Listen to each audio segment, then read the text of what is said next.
All right. Hi, everybody. Today I have a special treat for you. I have an interview with my friend Lisa. She is here today. We're going to talk through some questions with her. Lisa is a divorced mom of three wonderful children. She is my personal friend. I'm super excited to be able to talk with her today and give you all some tips about how she went about her own journey through her divorce and the season after. So she also is a teacher. She's a very godly woman, and she's an excellent singer. So she even sang at my wedding, and people that were there afterwards that couldn't see her singing didn't know there was somebody singing. They thought they were listening to the actual song. Oh, So that's how good she is. So Lisa also recently got engaged, which is super exciting. Yeah. All right. So I have a treat for you guys that you will get some of her wisdom and some of the things that she went through when she was walking through her own journey. So, hi, Lisa. hi, Sarah. Thank you Thanks for for being having on me. today. Yep. Yeah. So I want to talk first, just quickly. How did you get through your own divorce, and how did you heal from that? So it's a process. It's been 4 years since we separated, and 3 years, a little over 3 years since we've been divorced. And every day has its ups and downs, and there are wonderful days, and there are really hard days. Even still, moments of freedom and healing and peace, and moments of pain and sadness and grief over what was lost. And I feel like that might continue, for many years, because we were together for 17 years. So half of my life, and a lot of Yeah. hope, and a lot of time, and a lot of investment. So healing is in process, but I feel like the first thing is to really um, find what makes you come alive. Um, because I feel like it's easy to forget kind of who you are, and who's God made you to be, when you're so wrapped up in trying to make something work, and fighting for survival each day. So there were small moments of joy and discovery and self-discovery that made the process have those high moments, and they're small: going to Walmart and looking at the aisle of jelly and Right. realizing, what jelly do I like? Oh, I like strawberry jelly.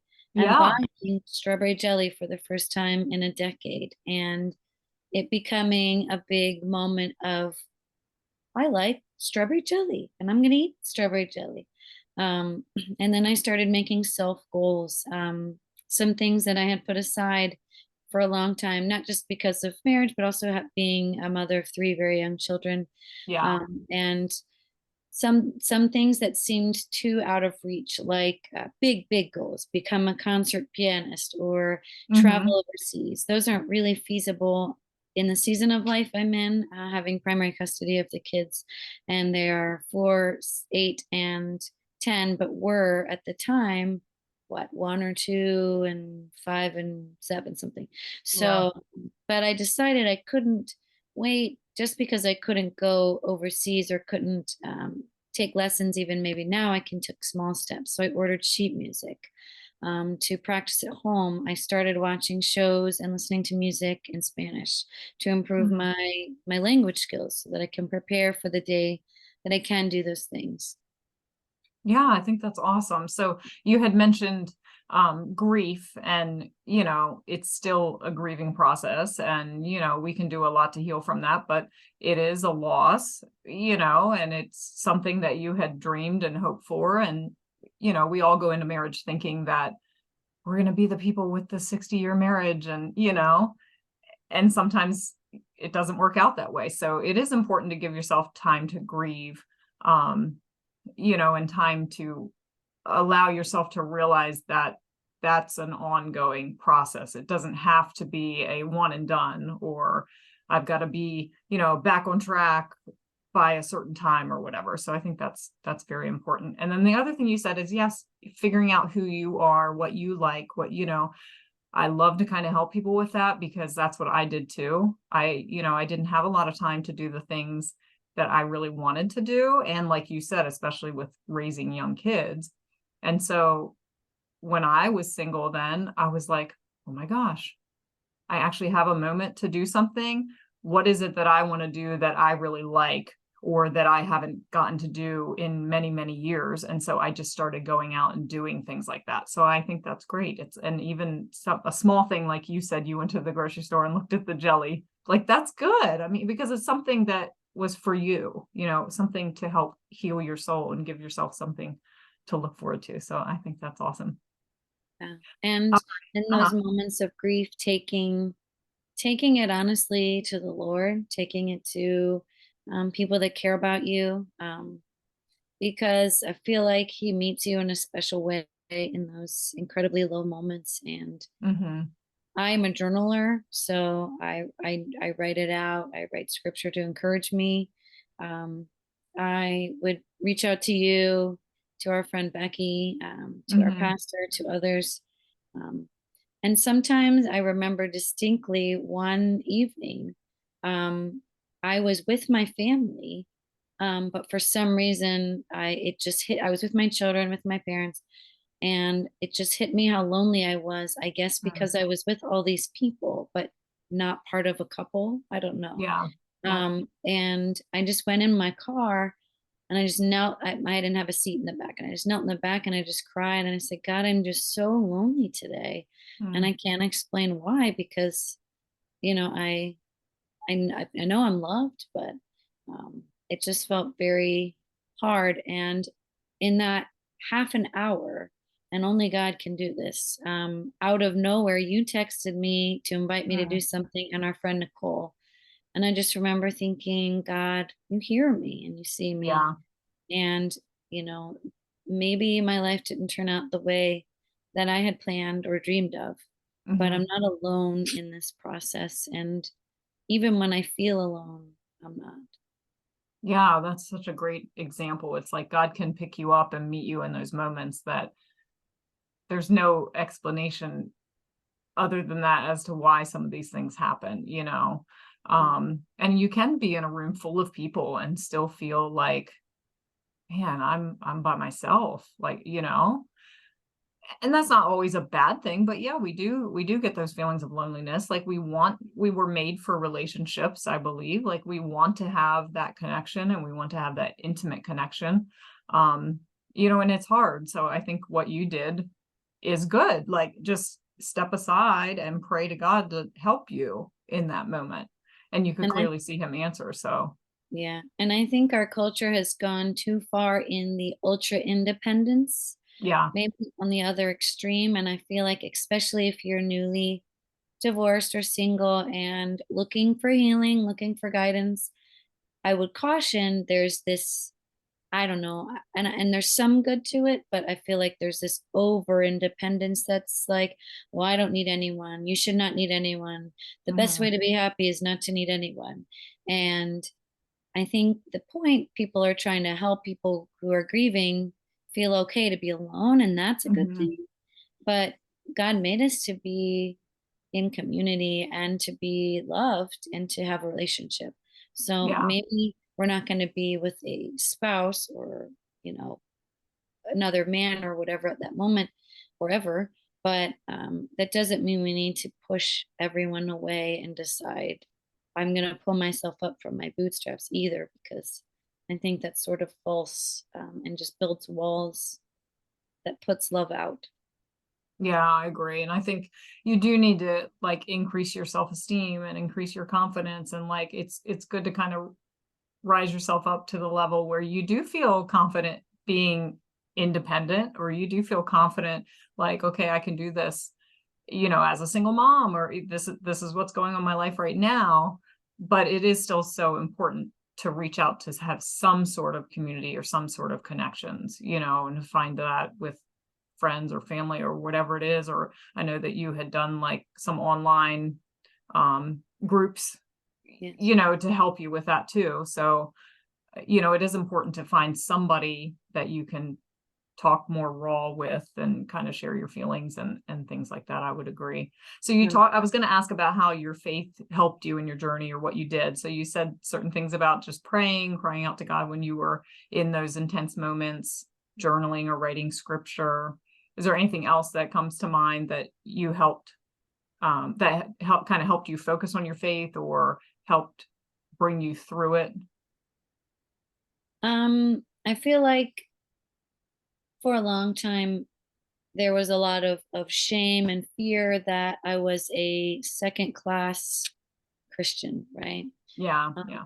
during the separation, during the initial divorce, and I worried that um, I don't know. I just worried that maybe suddenly I got demoted in some I don't know Mhm. ethereal realm, and it was a really hard feeling, and I feel like there's a lot of reasons as a believer that it's easy to buy into that, what you hear maybe on the radio sometimes, or scriptures that are portrayed a certain way, or even friends that I had that stopped talking to me, um, or were blatantly direct about their disapproval, and that made it harder, I think.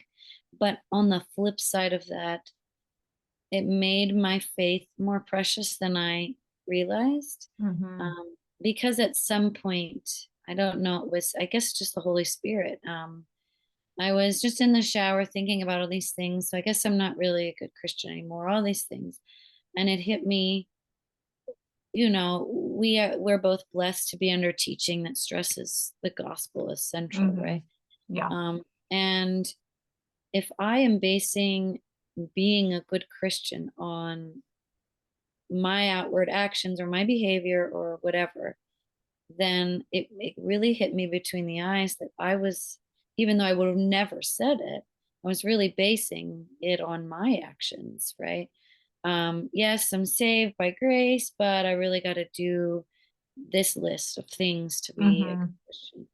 Um, and it really brought it home that either I believe the gospel or I don't. Either all of Mhm. my grace, all of my salvation is, all of my worth is on what he's done for me, Right. or it's what I'm trying to accomplish. And so I can't explain the explosion of freedom that happened. The letting go of this self-righteousness that I didn't realize I was Mhm. still carrying in that moment. So Yeah, I definitely went through something similar too, and I was reading a book that discussed the very thing you're saying, how, a lot of divorced people in the church feel like they're second class citizens or like somehow they're not worthy enough or not good enough or something. Like all of a sudden, you were talking about like friends stop talking to you and things like that. And I think it is kind of like a universal feeling or shift or things that happened like through the church when somebody gets divorced. It's kind of still this stigma and this like, it causes separation. And we know, like you were just talking about being in community and being in relationships, like it should not, that's the time when we need people to come alongside of us and to say, hey, I know you're really struggling, or I know this is difficult for you, or I know you've worked very hard, or I know that things are up in the air right now or whatever, but I'm here to help you. And what do you need?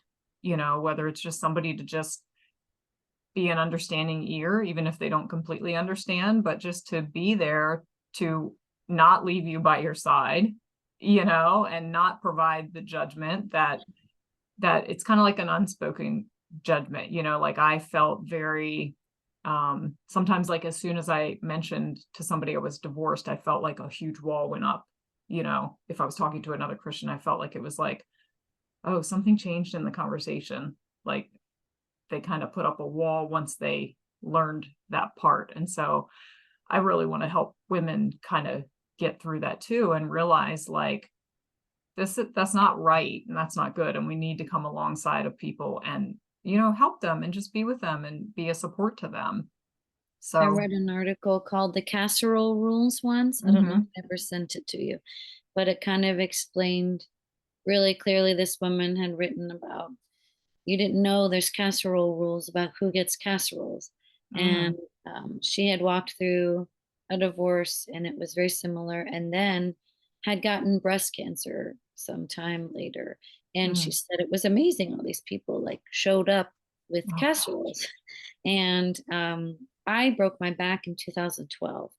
And, people came out of the woodwork for mhm, me. And I didn't even have children at the time. It was just me and my then husband. And they brought all these casseroles. They offered to clean my house. They did all these things. And it was mhm. wonderful and needed and beautiful. And same when I had three children.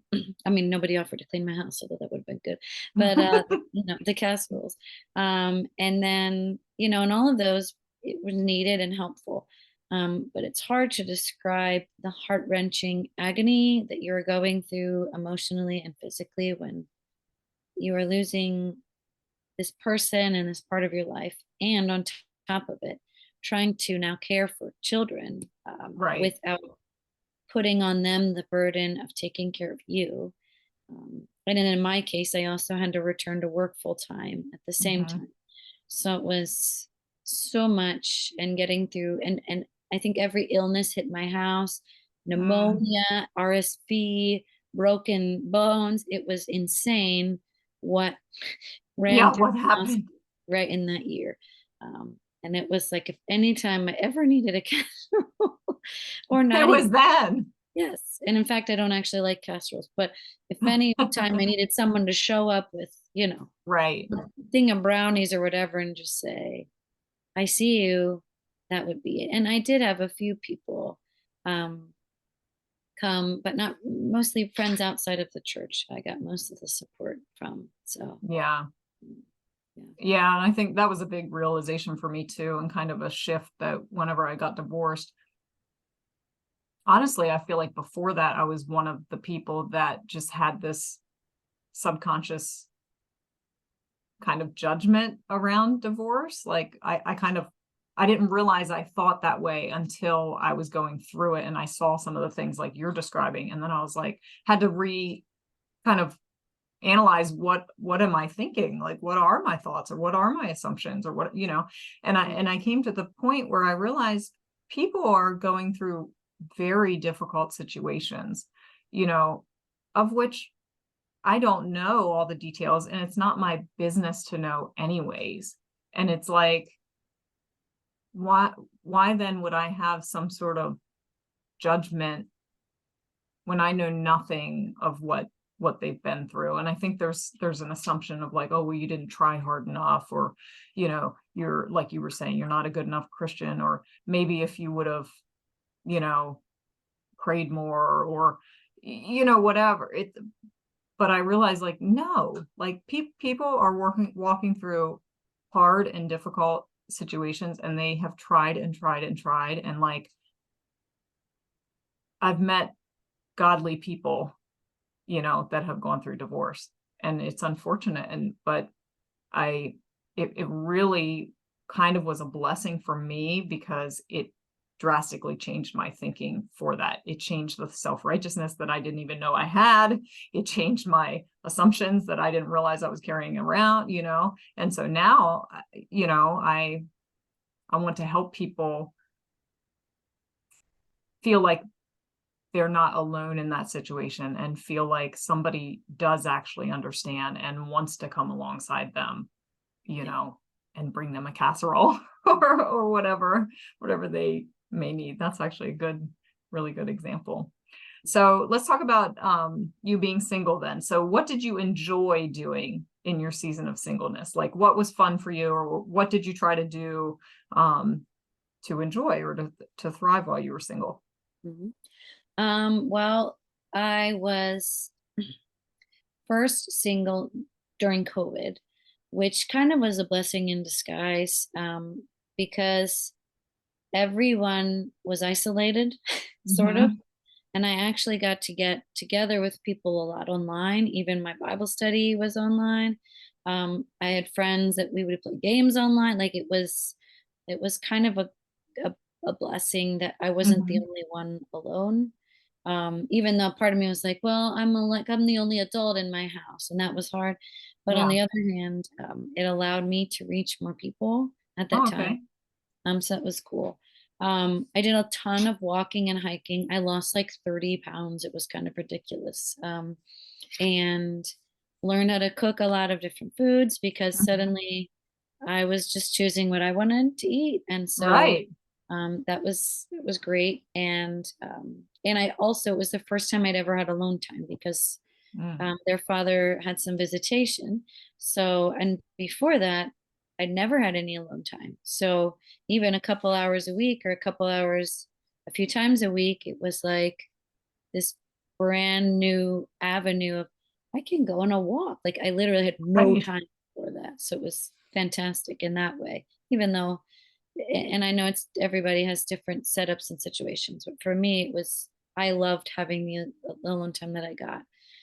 So I would meet with friends or I would walk outside, a lot of walking outside because of COVID.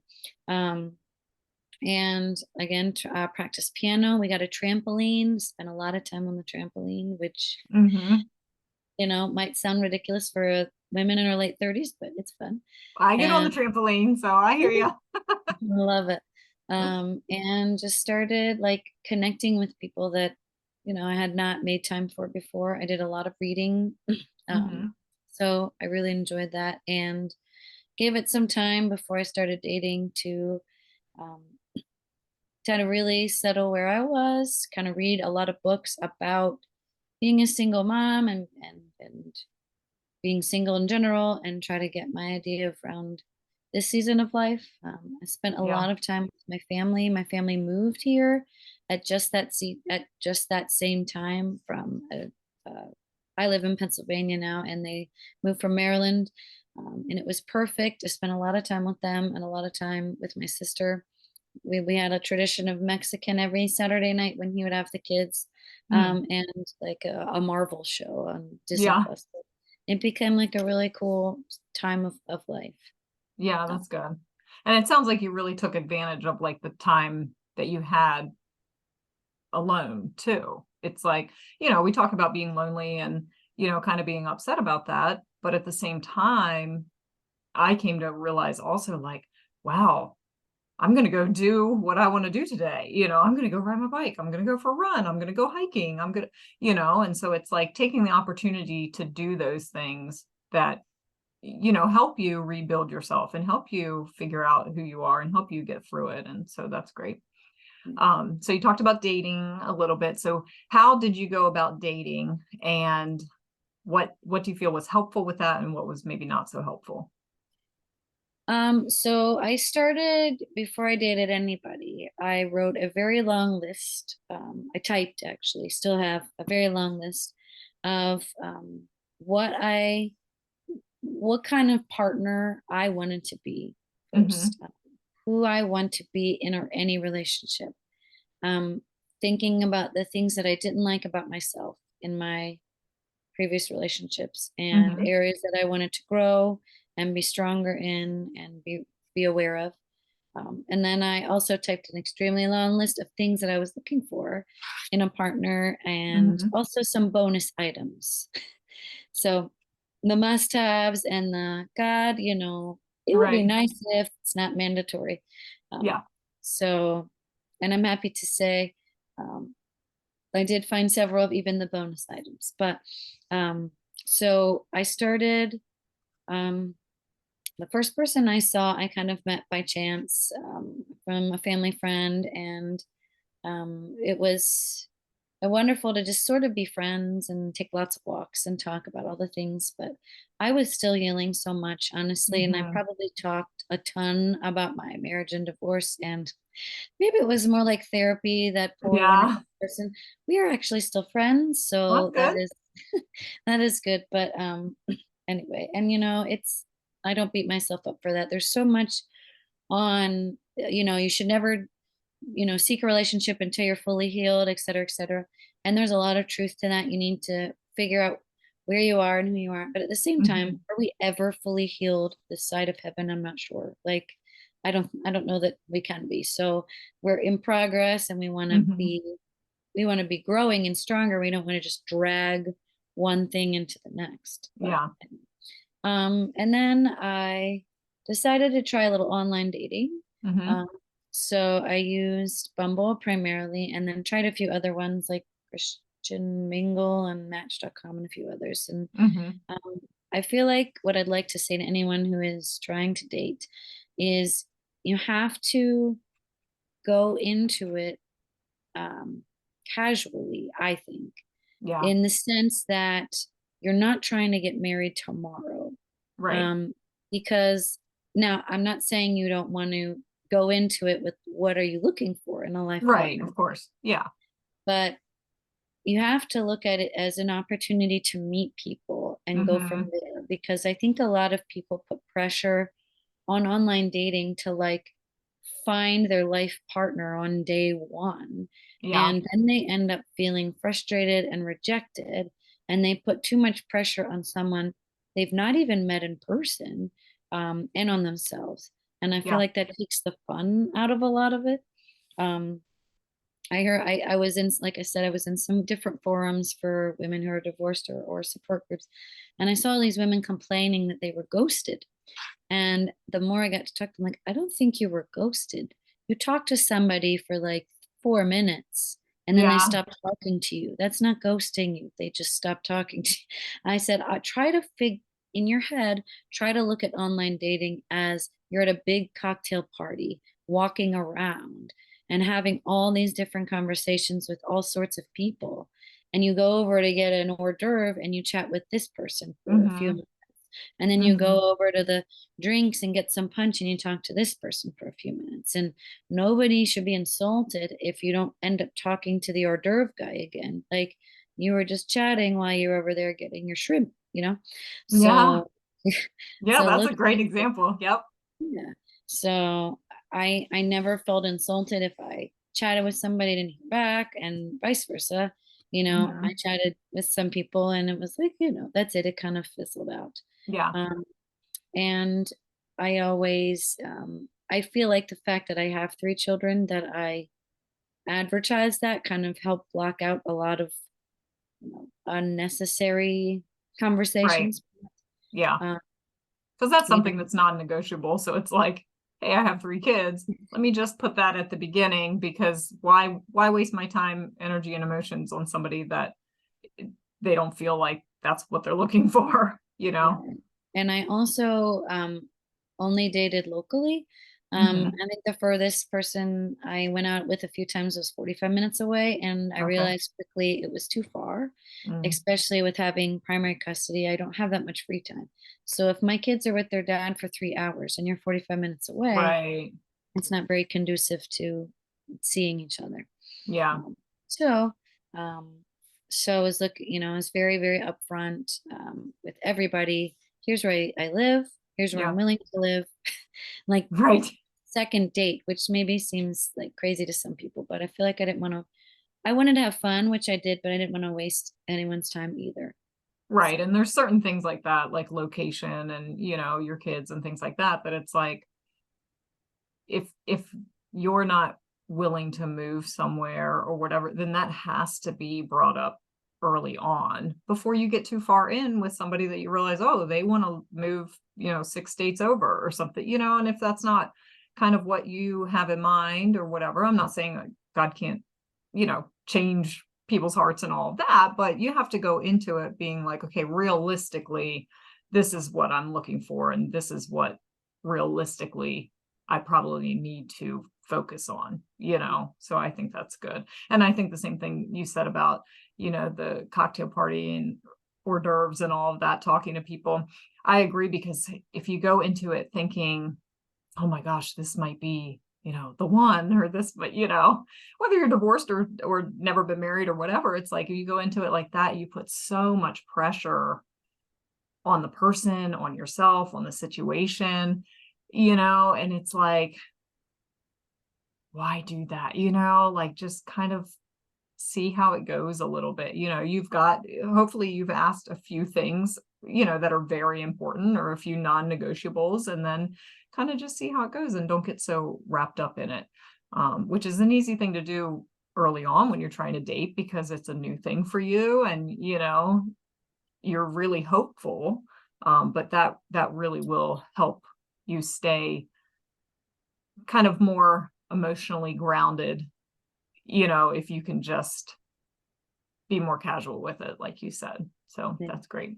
So you said about, that was kind of like your tip that you would give somebody as they go into dating. So if there's somebody that's a divorced Christian woman, maybe they're not dating right now, what would you tell them? Like what one thing would you want them to get from listening to this today?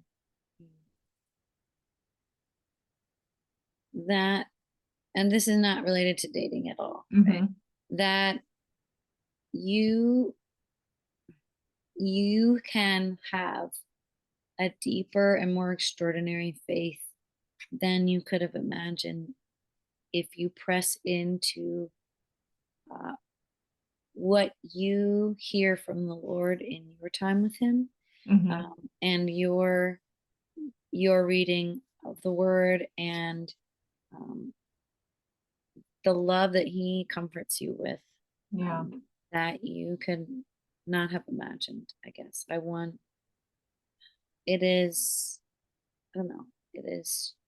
I would not repeat everything if I could, right? I would have stayed married, all the things. But I would not want to trade the faith that I've gained, um, Yeah. and the freedom of grace that I've gained from what I've walked through.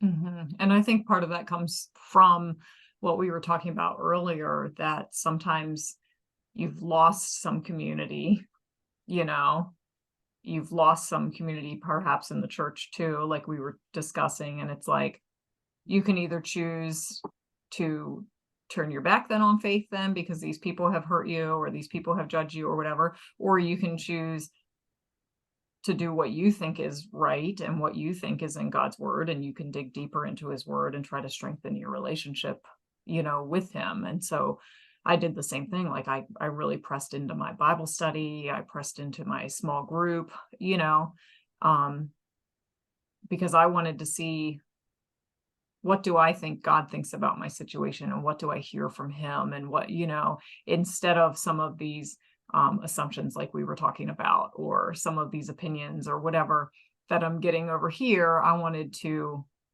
see, what does God say about me?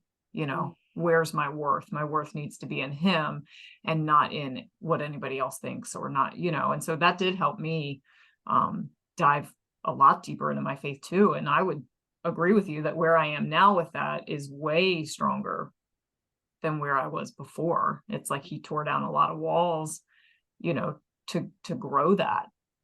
Yeah. So, And I don't know about you, but I didn't walk that road perfectly in any regard. But mhm, somehow in that, I grasped the idea that I was just going to be fully honest with God, whatever I was thinking, whatever I was feeling. And there was a lot yeah, of anger I had towards towards God directly as well. Moments where I'd be in the car and just kind of, you know, talking about how unfair I felt everything was, or why was mhm, this mhm, happening, or how could he do this to me? And I feel like those moments, I would never have given myself permission to be raw like that with God either. And some days I'm like, I'm just gonna give up on this whole thing. I mean, for weeks sometimes in the mhm, process, and be like, I'm just gonna pretend like I don't believe and I don't have faith. And I would go through phases like I'm like, I'm only gonna listen. I'm not listening to any worship music, whatever. yeah, How kids are. We're still kids inside sometimes when we're going through things. And mm, I'd be just listening in my car, and I do like country music, but I'm like, I'm tired of this. Like it's so empty after a while. And I'm like, God, this is really unfair because I would like to be rebellious, and yet I'm missing the meat of the time with you. So every time I try to be like, I don't care, I'm just gonna, you didn't, in my opinion, you didn't live up to your promises. So I'm just gonna do my own thing. It always came back to, where is life? Where is life? True life really found? And mhm. it was a journey and it still is sometimes, but Yeah, I think that's so true. And it's like you have to kind of be honest with God, like you were saying. Like for me, I remember, hearing somebody talk about how their marriage was miraculously saved and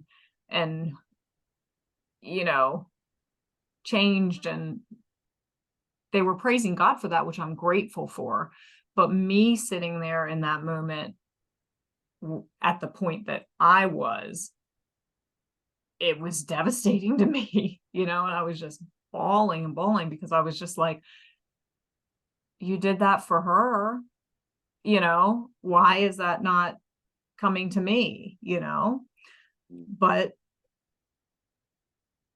I don't know, his ways are unsearchable. Like we have to kind of wrestle with it and talk to him about it and say, this is how I'm feeling. And, and again, I think go back to his word and go back to other people that we truly believe are godly people to help reroute us, and I was just talking to somebody this past week or a couple weeks ago about, God is big enough for your questions, like they were saying that God, maybe God doesn't like that they have questions. And I was just like, do you think that God can handle your question? I think he can. I think he wants us to come with him and like sort things through, because that's how we grow our faith too. That's how we stand stronger in our convictions, is kind of working through them, and going through them, and that will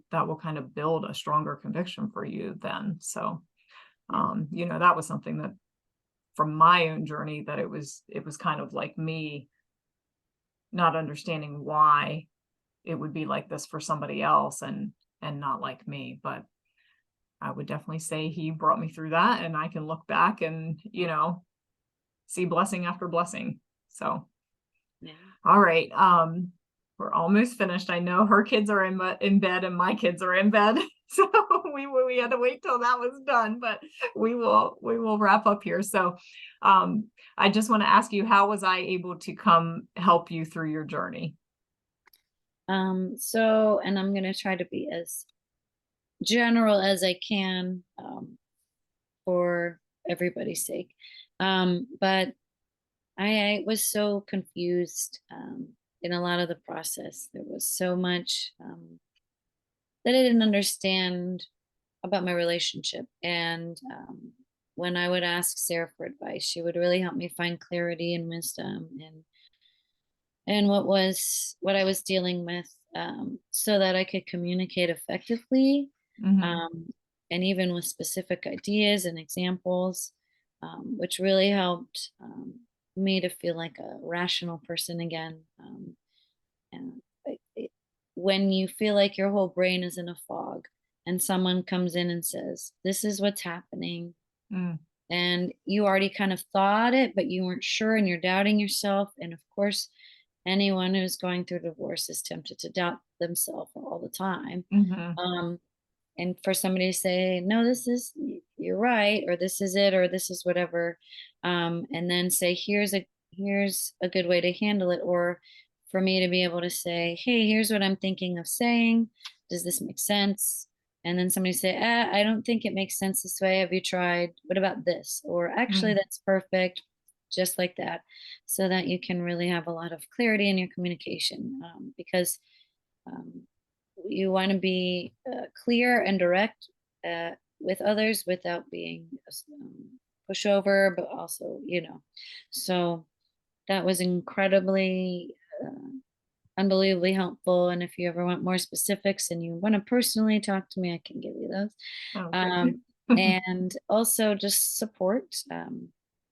When I was meeting with our pastor to go through the end of this process, which had been months and months and months of counseling, um, Sarah volunteered to come sit with me. And right beforehand, she and I talked about an article that was shared with us about, the biblical divorce and things. Hmm. And so to feel like I was very like up and fired up about all this stuff, and to have somebody else who understood um, and had been there and had compassion, and also just a moral support was huge, to not feel alone and to also feel like, right, I'm not walking into a lion's den here, Right. so that was wonderful. Good. Well, I'm glad I can help you out. And I think it's been, the timing of kind of both of our journeys has been so good because, I was able to learn some things through mine that then I think I was then able, like, I wouldn't have been able to help you in that way had I not already gone through that, and learned so much. And so it was like, I feel like then I was able to kind of, like you said, bring clarity to you or be like, well, I do agree with this, or I don't, like, here's what's really going on here, where when you're in situations like that, it is kind of like a brain fog. Like you have blinders on sometimes, not just you general, but Right. you know, like you have blinders on sometimes and you don't really see clearly. You don't see through all of it, and so I think I was able to kind of be the person for you that could see through that and then speak it to you, and help you to really see kind of some of the things that were going on or what I thought or, and not wanting you to definitely like take all of my advice or take everything I said um as right or truth or whatever, but I think that, we were able to kind of talk to each other from a place of understanding, you know. So I'm glad that you found it helpful and I'm glad I was able to, help you through my experience, um, and kind of be there a little bit before you so that then I can turn around and help pull you through as well. So And you even found this great guy that you were maybe going to set me up with, but he said, are you gonna tell him about how you tried to set me up with Lisa? So for everybody that doesn't know, my husband and I were friends for a while, and I actually tried to set him up with Lisa, and then that didn't work out. And then he and I got together instead, and now she found her man too. So yes, it's yes. all good. All's And well like that I said, ends well. right, like I said, she sang at our wedding then, so it's Yeah. actually kind of funny, but Wonderful funny you brought guy that and up. even more wonderful lady. So Oh, well, thank you very much, Lisa. I'm so glad that you were able to come on and, answer some of these questions. And I know that, people in my group are going to be blessed by it and the people that are going to view this. I think it's very helpful. I think you said some very wise things. And I think that, um, women are going to be really encouraged by what you have to say. So thank you so much for joining me tonight. thanks for having me. You're welcome. All right. I'll see you later. Bye. Bye.